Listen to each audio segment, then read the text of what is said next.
Well, welcome to a brand new day right here on the Cinnabar. Now my day starts about 4 a.m.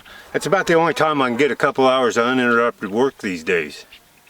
And then about the time the sun tries to start peeking up over the Coglands out there like it is right now, it's time to go hit the chuck wagon for a little breakfast. Now today's shaping up to be a great day. See, we're going to shoot a really interesting rifle today. Colt's entry into the lever action rifle market, the Colt Burgess lever action rifle.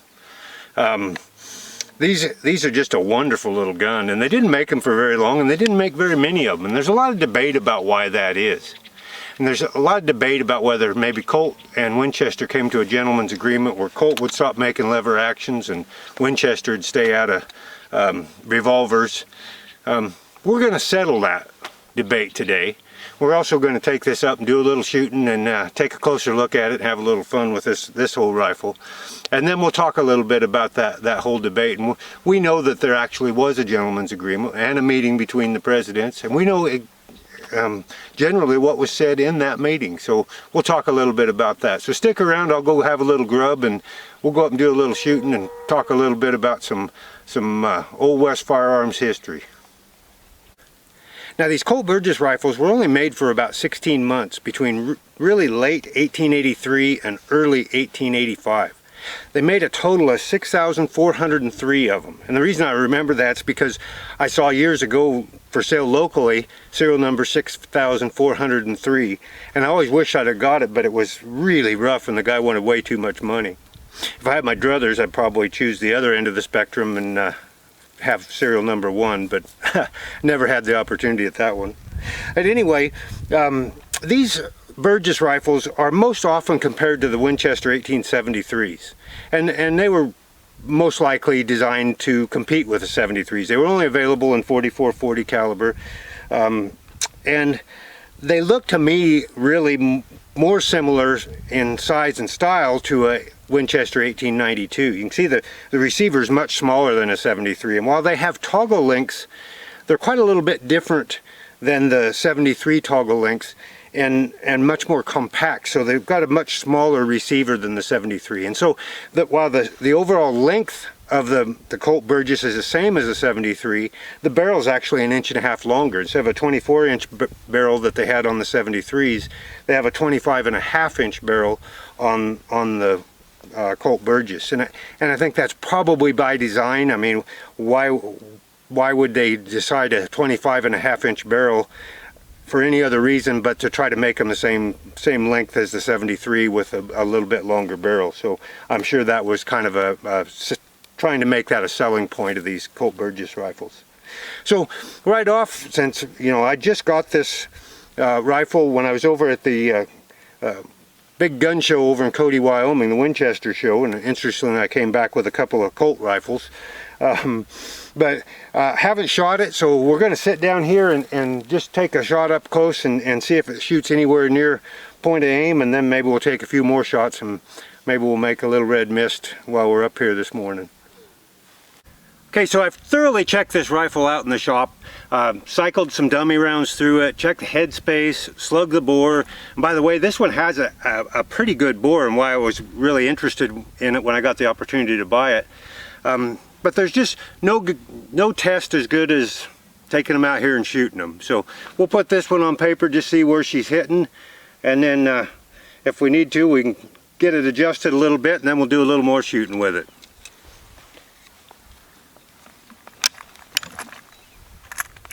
We're just shooting some cowboy action smokeless loads today.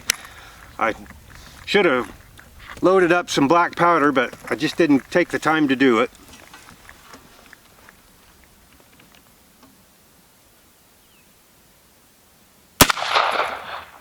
Alrighty then, looks like dead on for elevation and a little bit right, about an inch and a half right. So we'll adjust that windage a little bit and come back and do a little more shooting.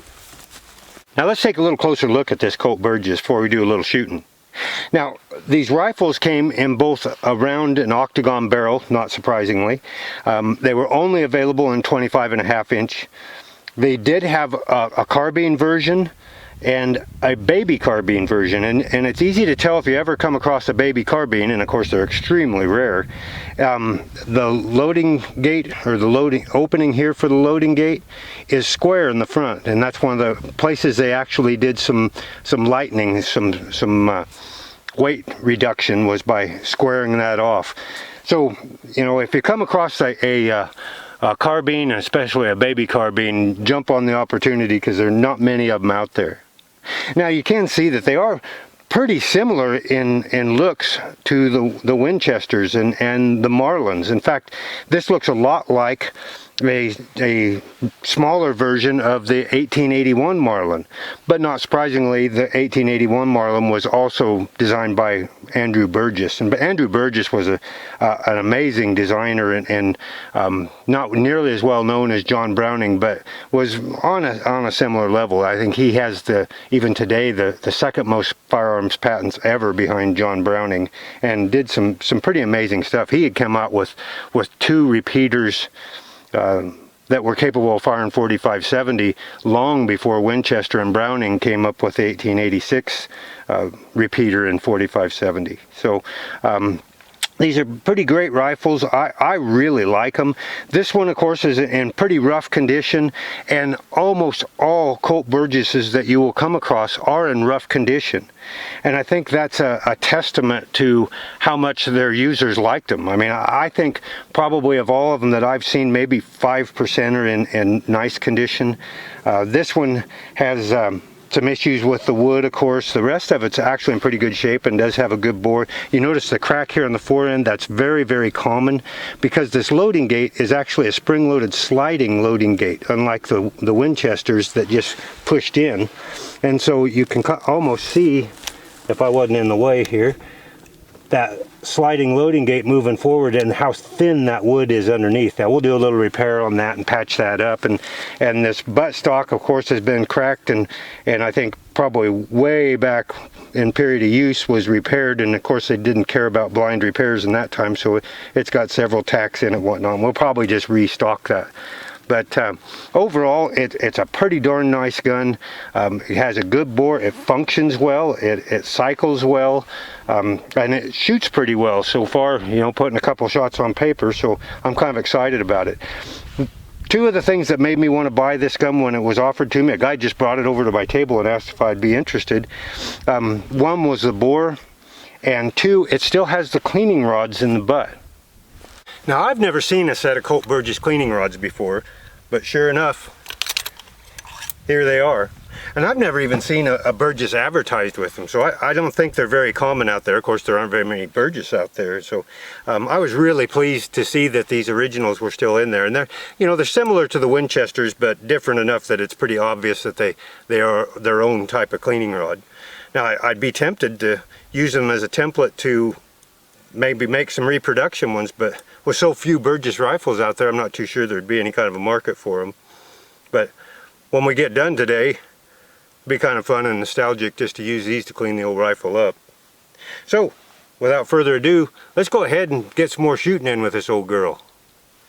Okay, so first off, let's just see how many rounds this Colt Burgess will hold. I really don't know the answer to that, and I've never seen it written anywhere. It is a little different to load. We really have to kind of push the loading gate forward with one hand and load with the other, but it's not really a big deal. Now, I've heard it said that these Colt Burgess were just a poor design, and they didn't sell well initially, and they never would have competed with the 73s. And I think while they didn't have the opportunity to see, I don't think they would have displaced the 73 as a gun that won the West by any means, but they are a very good design, and actually they sold more in that first 16 months than the Colt Lightnings did that came out afterwards. And you know, they produced Colt produced around 200,000 Colt Lightnings over their lifetime, which pales in comparison to the 700 and some odd thousand 73s, but they made more of those Lightnings than they did 1886 Winchesters, 1876 Winchesters, 1895 sporting rifles. You know, the the Lightning was a pretty popular gun, and it found its market. I think these Burgess would have too, if they'd had a normal lifespan instead of being discontinued after 16 months. You know, 6,000 doesn't seem like a lot, but, or 6,403, but actually that's more than the Lightnings in the first 16 months. So if we can draw a comparison there, I think these would have found their market, and I think there would have been some very loyal users. So we're at this is 14 here, 15, looks like 14. Okay, so now we get to do a little shooting with this old girl. Put her through her paces. I do like this rifle. I am looking forward to shooting the old girl. So we have 14 in the magazine, and we could have one in the chamber. Boy, it cycles really nicely. Let's shoot one up real close to start with, just to get our confidence up. Okay, we'll range out there a little further. Let's get up on top of that stand up there. Oh, for 4440 it does well. Oh, that one didn't do so much. It blew the cap right off of it. Oh, I love it. Oh, let's shoot some steel. Wow, what a good shooting old rifle. Put a hole right through that one, but it didn't show too much on film probably. Oh, that one did. Oh boy, I love it. Oh, I saw it move, but must have shot pretty high because it's not leaking water out. Let's shoot a little lower. Oh, there we go. Let's try that one up the hill there a ways. Oh, it hit it, but it didn't knock it over. Let's shoot a little lower. Oh, made it jump. That's awesome. Okay, let's shoot that one up on the stand again. Hit it again, but high. Dang, we're out. That was just too fun. What a great shooting old rifle. Colt Burgess lever action. This one's serial number 5710, I think it is. So, you know, it's a late production one. So it's only, well, made in 1885. So, yeah, it's not even 140 years old. What a great rifle. Man, what a shooter. Now, for those of you who are familiar with the early Winchester toggle link design, you probably conjured up images of this design when I mentioned that the Colt Burgess used a toggle link system. And you can see the toggle links in this 73. We've got two sets of links here, one on each side, and they go through a very long throw. And of course we have our carrier up here, our links back here, so we have to have a very long receiver to make that all fit and all work. Now, that design really was an old design, even by 1873 when these came out. You know, it had its roots clear back with the volcanics, and maybe even something similar in the Jennings repeaters.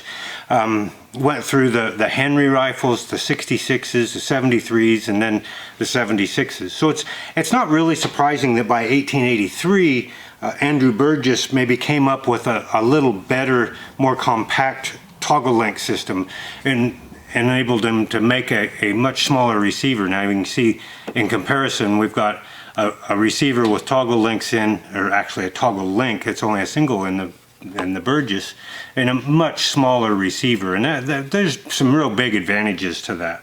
So let's bring you around on this side, and we'll get things out of the way. We'll take this Burgess apart a little bit and show you what the Burgess toggle links look like.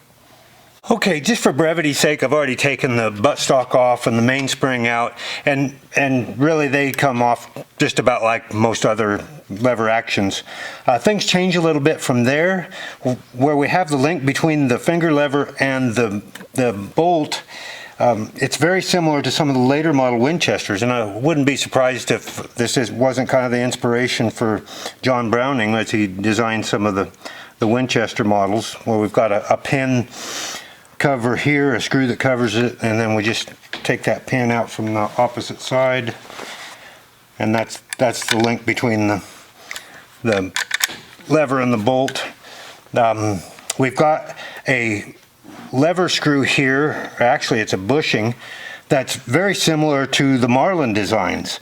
And of course, we know that Andrew Burgess had influence on Marlin designs. He designed the 1881, and I think they just kind of kept that part of his design in some of their later models. This one actually has kind of a bushing, and that just comes out nice and easy. Now our lever is loose from the frame and from the bolt at this point, and all we've got left now is the hammer screw here. And then, as you'll see, everything just kind of falls apart. Pull that out, and then the guts just fall out of this thing, and there we go. There's the inner workings of a Colt Burgess rifle. And the bolt, of course, just slides out the back end here. Now, let's pull the finger lever out, and now we can see the toggle link design of a Burgess. See how much smaller, heavier, more compact. It's just a single, very short. No wonder that they can fit it in a much smaller receiver like this. And of course, the bolt just goes right in like that. We've got the pin around here somewhere, wherever I set it down. Oh, right here. That goes right in through here. And that's when that lines up, then we can fire the gun. Oh, shoot. When that lines up, we can fire the gun. We've got the pin in here between the two. We've got the toggle links lined up, and that's all there is to it. As you can see, you know, people who may say that the Burgess was a poor quality design, I think they're really all wet. This is a far superior, more compact, and heavier design toggle link system than what we had in the earlier Winchesters. Now, before we put this Burgess back together, I want to show you another interesting feature of a Colt Burgess rifle, and that's the ejector. You see this kind of a donut-shaped piece around the firing pin? That's the ejector. Now it's got a pretty standard looking extractor hook here, and most of our rifles have an ejector that pushes out from the bottom, that's spring-loaded on the bottom, but Burgess for some reason designed this donut-shaped one around the firing pin. It really didn't catch on. I don't see it being used in other rifles, but this one in particular, this isn't the same Burgess I was shooting earlier. This is a different one, and the first time I shot it, I was a little shocked because it was pushing primers out, but I got to looking at it and I could see somebody had shortened it. I guess they thought it stuck out too far and they either ground it off or cut it off a little bit. And of course it's bigger than the primer, so it doesn't back up that primer very well, and on firing, then it pushes that primer right back out into it. So I've got to make a new one of these. Actually, I've already made it. I just haven't got it installed yet. And while I've got this one apart, I'll go ahead and put it in. So let's talk a little bit about this whole notion of a meeting between Colt and Winchester, where Colt agreed to get out of the lever action rifle market if Winchester would stay out of the revolver market. And thanks to a fellow by the name of Edwin Pugsley, we know that not only that meeting occurred, but we know what was said at that meeting. Now, Pugsley was a real historian. He was also an executive at Winchester. I think he rose to the level of vice president. And he's also married into the Winchester family, married to one of Oliver Winchester's granddaughters. And in his younger days at Winchester, the longtime president was Oliver Winchester's son-in-law, Thomas or T.G. Bennett. So I think if I've got the family history right at Winchester, that makes Bennett Pugsley's uncle by marriage. Now, Pugsley was a real historian of all things Winchester. In fact, he had a marvelous collection of Winchesters himself that became part of the Winchester Reference Collection. That collection now is at the Cody Firearms Museum. If you ever get a chance, go check it out. It's really worthwhile. Now, Pugsley talks about that when Winchester saw this Colt Burgess rifle, the lever action, that they were not very pleased, and they'd always had a very cordial working relationship with Colt in the past. So when that happened, Bennett went to a fellow that that had been hired from Colt, and as Pugsley calls him, a master mechanic by the name of William Mason. And Mason had been involved in designing several of Colt's revolvers. He was involved in the single action army, highly involved in the early double action Colt revolvers. And so when Bennett got wind of this Colt lever action, he went on to, and as Pugsley puts it here, he went to Mason, who had done some pistol designing when at Colt's. So Mr. Bennett went to Mr. Mason and asked him to make a couple of .44 revolvers. Mason went to work and made up some revolvers. You can see them today in the collection. Of course, they're at the Cody Firearms Museum. Pugsley was relaying this in 1955 while the collection was still there at Winchester. So Mr. Bennett went up to Colt with these two big guns in his satchel. He was cordially received by the president of Colt, and they talked about a little bit of everything. And then finally Mr. Bennett said, "We would like it very much if you could help us out. We're in a dilemma, and I know that if you would, you could help us greatly. You see, we're thinking about going into the going into the pistol business, and I've got a couple of models here, and if you'll just criticize them and tell us where they're wrong from a trade standpoint, you'll save us an awful lot of money and time." Well, Mr. Bennett got those pistols out, and they discussed the various merits and demerits of the pistols. And then when they got done, they started talking about rifles in general. The president of Colt sent for whatever cost figures they had, and the two men worked them all over all afternoon. Would have loved to have been in that room, huh?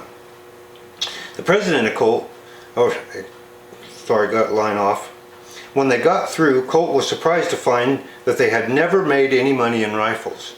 There just was no money in rifles, and he had been able to prove to Mr. Bennett that he'd lose his shirt if he went into the pistol business. There was absolutely no money in the pistol business, and so as a result, Winchester never went into pistols, and Colt dropped the lever action rifles. So while there wasn't an ironclad agreement that came out of that meeting between the two, you can imagine it was kind of a wink and a nod. You know, you stay in your lane and we'll stay in ours.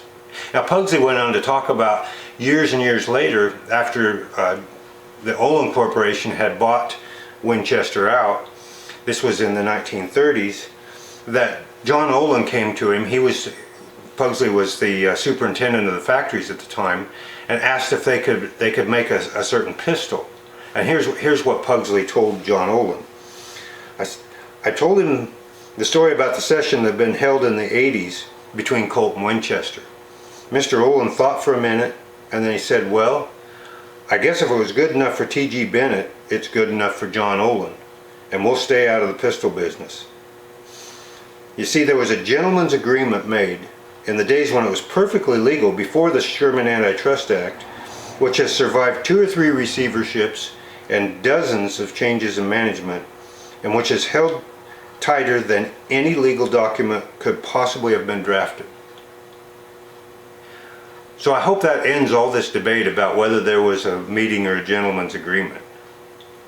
And now you know the rest of the story. Thanks for joining us. Until next time, happy trails from Cinnabar.